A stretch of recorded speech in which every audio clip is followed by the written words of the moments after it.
In the beginning, in Oo Prefecture, XX City, there existed Kuyou Temple. With a long history of 500 years, it was quietly known as a temple for memorial services. At the temple's gate, there was a man who was the head priest of Kuyou Temple. Outside the temple, another man stood, and Reika Kisaragi, the head priest of the temple, looked at him and remarked that it was the head priest from the neighboring town. The head priest from the neighboring town handed over a strange book and begged that a memorial service be performed for it. While taking the book, Reika Kisaragi asked what it was. The neighboring town priest explained that it was a book that documented strange phenomena, and that when a memorial service had been attempted at his own temple, merely reading a single page had caused everyone there to die. As he said this, blood flowed from his eyes and nose. Reika Kisaragi agreed and stated that in exchange, while showing a rope, he referred to it as a sacred rope. Suddenly, from nowhere, the head of the neighboring town priest twisted unnaturally, and the priest collapsed on the floor. Reika Kisaragi reacted in shock. The scene then shifted to Reika Kisaragi sitting in front of a Buddha statue. Reika Kisaragi introduced himself as the head priest of Kuyou Temple and explained that all sorts of things were brought to the temple, including a doll said to have moved on its own and a photograph said to have captured something not human. However, Reika Kisaragi stated with certainty that most of them were fakes brought there by mistake. With fear, Reika Kisaragi recalled that the day before, a thick book had been brought in, and he had understood right away that it was one of the rare genuine ones. As Reika Kisaragi turned the pages of the book, he explained that in order to perform a memorial service, it was necessary to carefully check what kind of contents it held. Suddenly, Reika Kisaragi noticed that some pages were torn. While looking at the sky, Reika Kisaragi addressed the concern of being cursed for doing such a thing, and declared that it was perfectly fine.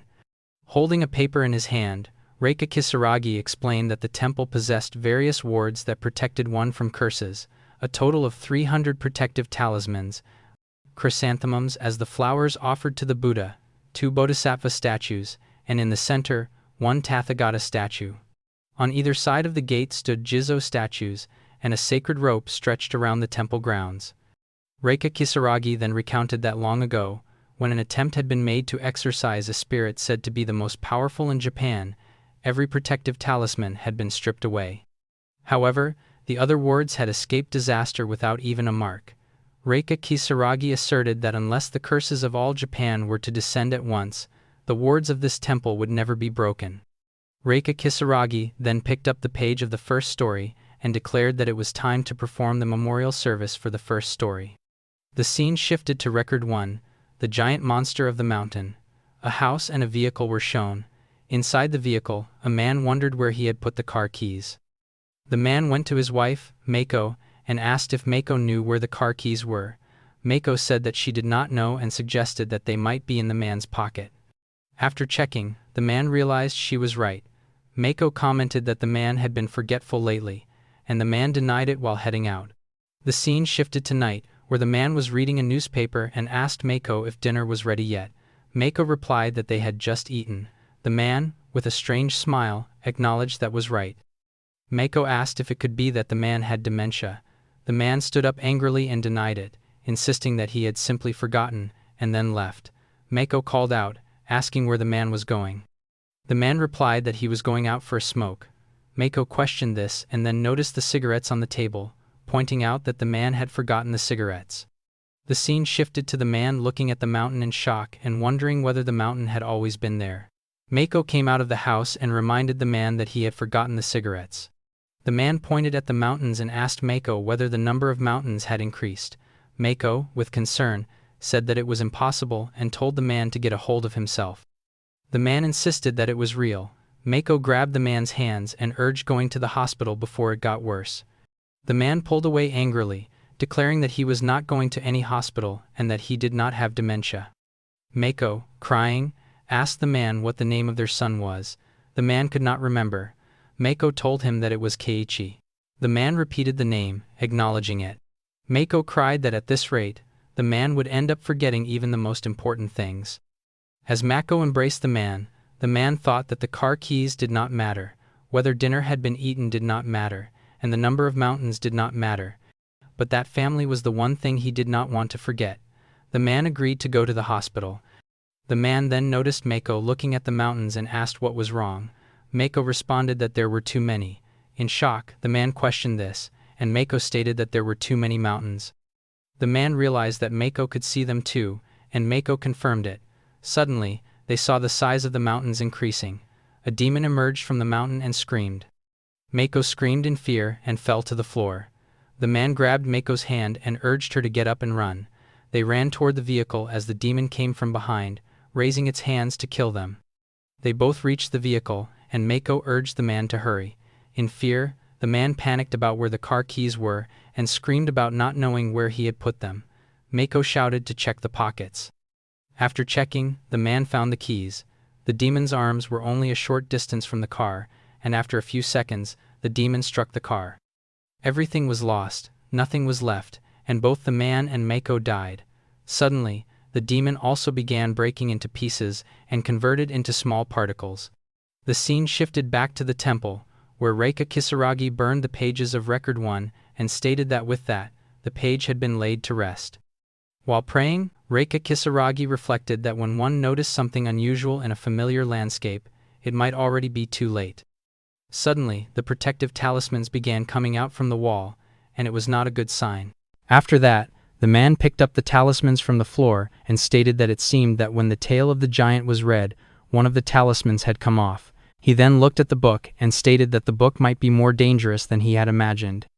While opening it, he remarked, "Well then," and with a cruel smile, he declared that they would proceed to the next record and lay it to rest. The scene then shifted to Record 2, Master of the Forest. The record opened with a guide welcoming everyone to the Saishu Village Wild Bird Forest Observation Tour and stating that he would be their guide for the day. He introduced himself as Miku Nakano. While pointing at the forest, Miku Nakano explained that the rich, natural forest was home to many wild birds and asked everyone to enjoy watching the various birds and listening to their songs. Suddenly smiling, Miku Nakano stated that a rare bird had already appeared.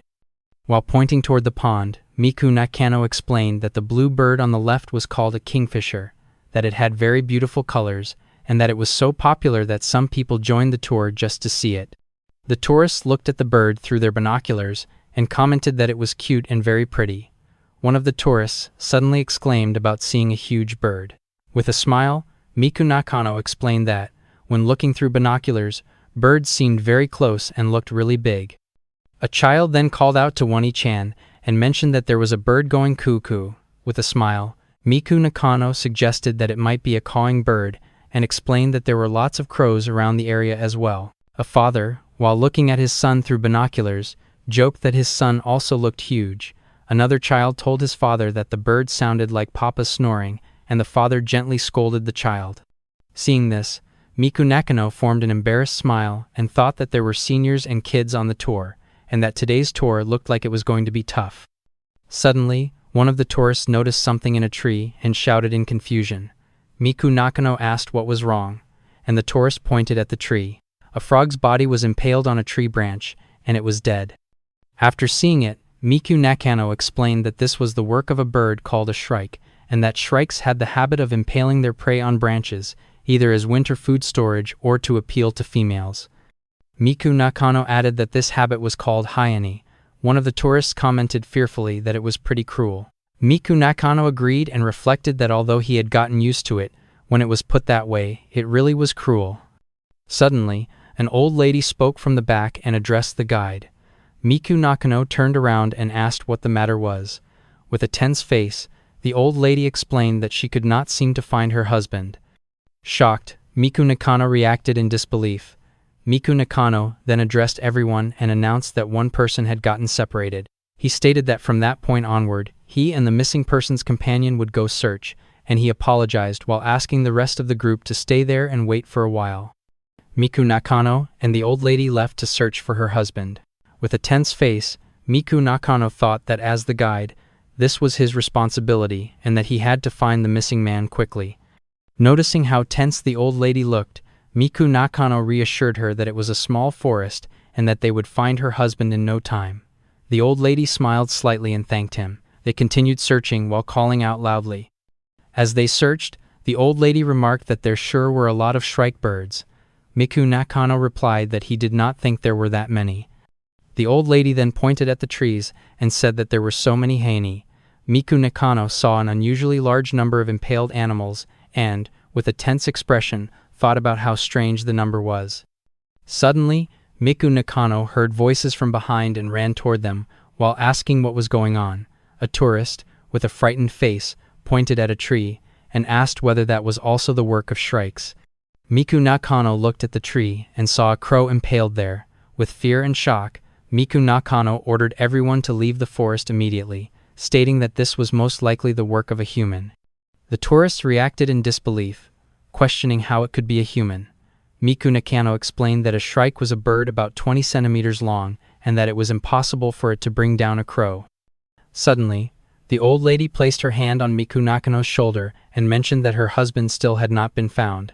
Miku Nakano explained that there might be someone in the area abusing animals and that if they ran into that person, they might be harmed as well. He insisted that they should leave the forest at once and go to the police, and that they should leave the search for her husband to them. Turning back with anger, Miku Nakano demanded that everyone understood and ordered the group to head back the way they came, telling them to stay together and not get separated. While leaving, they saw cats and many more animals impaled in hyena. Miku Nakano thought that right now they had to get out of the forest as quickly as possible. The tourists discussed among themselves, expressing regret about coming. Miku Nakano thought that there had not been this many hyena on the way in, and concluded that the culprit was really nearby. Suddenly, Miku Nakano felt shocked when he noticed an enormous footprint on the ground and wondered what it was. At that moment, someone emerged from the dark jungle, calling out "dear," and the old lady responded, realizing it was her husband. Miku Nakano felt a sudden shock when he saw something on the shoulder of the old lady's husband. The man approached them while repeatedly calling out to his wife. Then, suddenly, a branch pierced through the man's stomach, and he was left hanging from a tree just like the other animals. After witnessing this, everyone began running, but Miku Nakano fell to the ground. Filled with fear, Miku Nakano wondered what this was. Suddenly, a branch pierced through the head of a child. The child cried out in pain, calling for his father.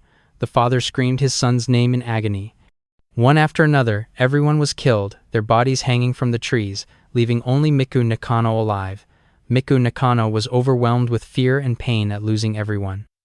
At that moment, Miku Nakano saw something extremely strange.